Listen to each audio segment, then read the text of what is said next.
Bismillahirrahmanirrahim. Assalamualaikum warahmatullahi wabarakatuh. Perkenalkan, nama saya Wiwi Lestari. Saya mahasiswa kedokteran angkatan 2017. Saya dari SGD 10 modul THT-KL. Nah, di sini saya akan menjelaskan struktur anatomi dari telinga. Nah, sebelumnya kan kita harus tahu dulu untuk anatomi telinga itu kan dibagi jadi 3 bagian. Ada yang auris eksterna bagian sini, ada auris media, dan ada auris interna. Nah, sebelumnya kita harus tahu dulu untuk tempat dari di sini saya akan fokus di bagian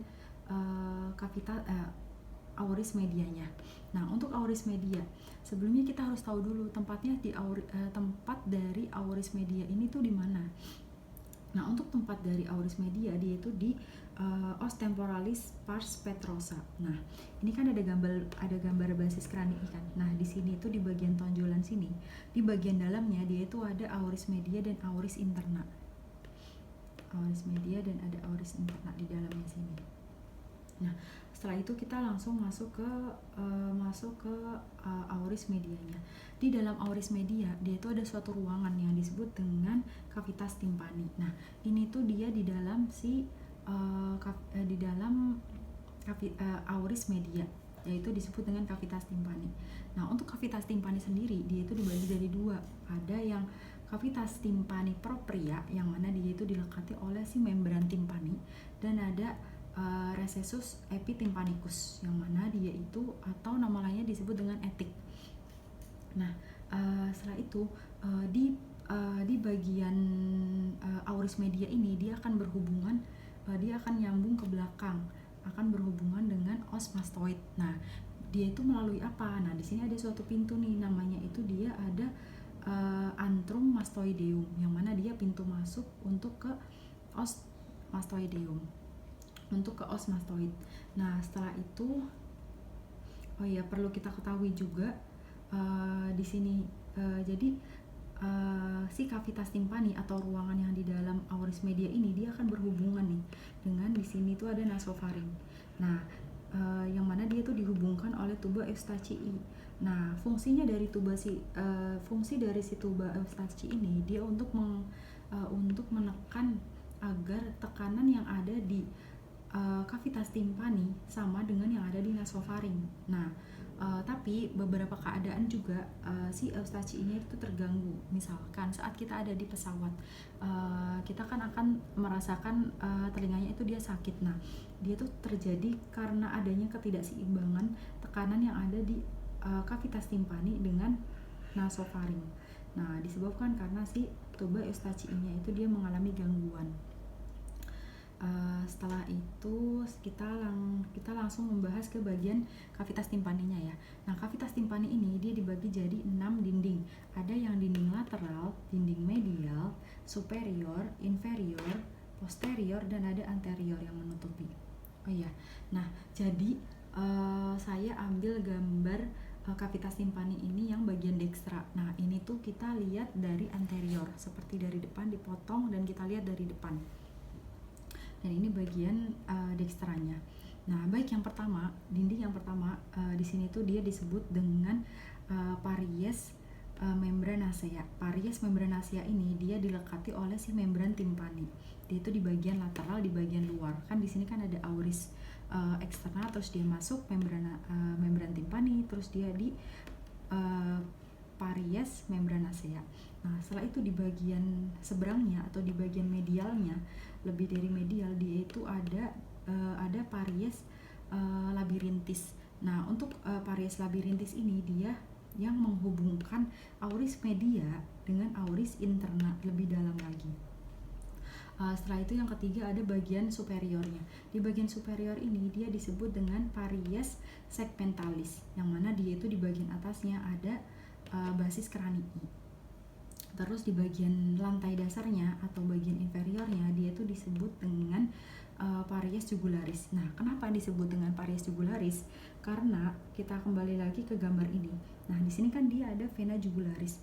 Nah, di bagian lantai sini dia disebut dengan paries jugularis karena dia berdekatan dengan vena jugularis. Setelah itu kita kembali lagi. Nah, untuk dinding yang bagian posteriornya, dia itu akan berhubungan dengan proses dengan mastoid timpani. Nah, di mana? Nah, di sini nih. Di sini. Jadi di belakangnya itu dia nanti akan ketemu mastoid processus ini. Nah, tadi nama pintunya. Nah, bagian pintu yang menghubungkan membran kavitas timpani dengan os mastoid, dia itu namanya antrum mastoideum. Nah, untuk yang di bagian depannya yang menutupi dari si kavitas timpani ini, dia disebut dengan paries paries carotis, karena dia itu dekat dengan carotis communis. Setelah itu sudah kita masuk, dindingnya sudah kita bahas, selanjutnya kita masuk di bagian dalamnya. Nah, di bagian dalam si membran si kavitas timpani ini atau ruangan yang ada di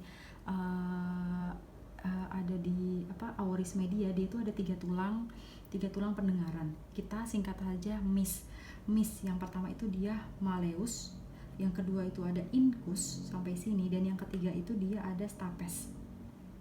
Nah, untuk jadi di sini itu dia ada os malleus. Os malleus ini dia akan melekat, dia itu yang melekat, yang dekat dengan si membran timpani. Nah, terus yang bagian incus, dia itu penghubung antara malleus dengan si stapes. Nah, untuk yang stapes ini dia itu melekat pada fenestra vestibuli. Dia akan melekat di fenestra vestibuli. Nah, jadi ini tuh dia tulang-tulang pendengaran yang mana nanti dia akan ditransmisikan. Misalkan ada suara dari auris eksterna, terus dia masuk ke gendang telinga atau ke membran timpani, terus dia akan disalurkan oleh si tulang-tulang pendengaran ini, MIS, malleus, incus dengan stapes, baru dia ke auris interna.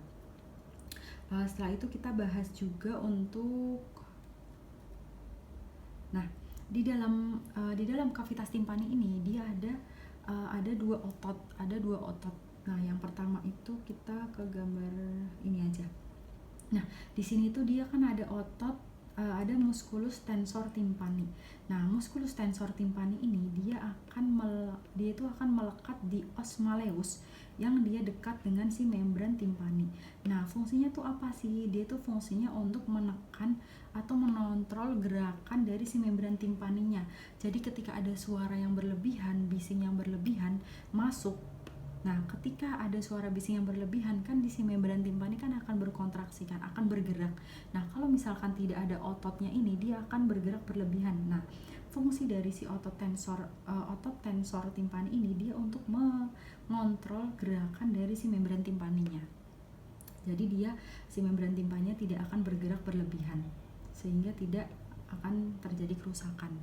Nah, yang kedua ada otot stapedius. Namanya otot stapedius, berarti dia yang menempel pada os stapes. Nah, fungsinya apa? Fungsinya juga sama. Musculus stapedius ini dia fungsinya untuk menekan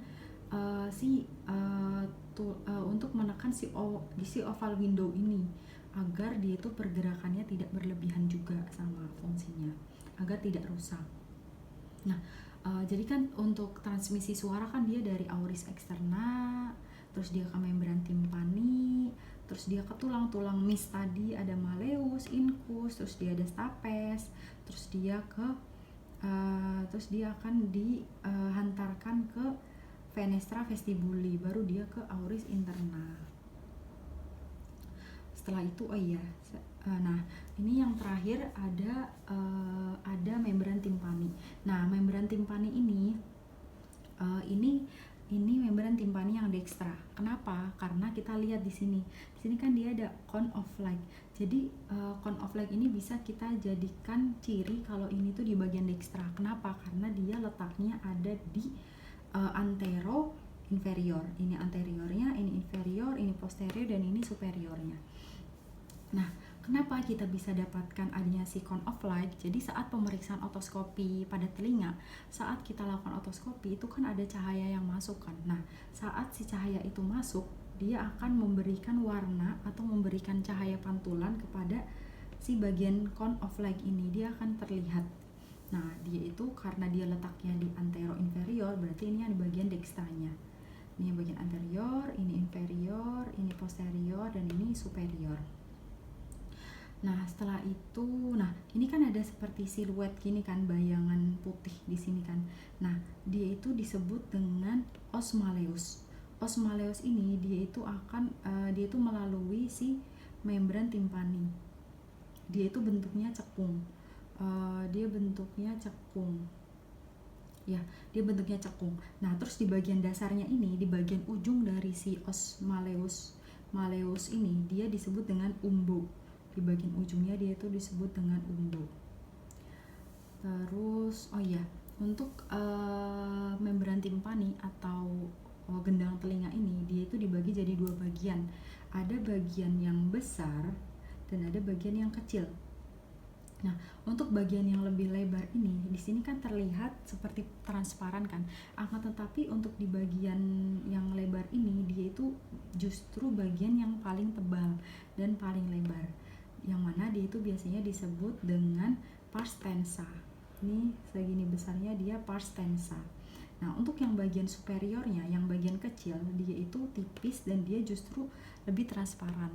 Dia itu disebut dengan pars placida. Nah, setelah itu jadi sudah mungkin untuk penjelasannya setelah selesai. Terima kasih. Wassalamualaikum warahmatullahi wabarakatuh.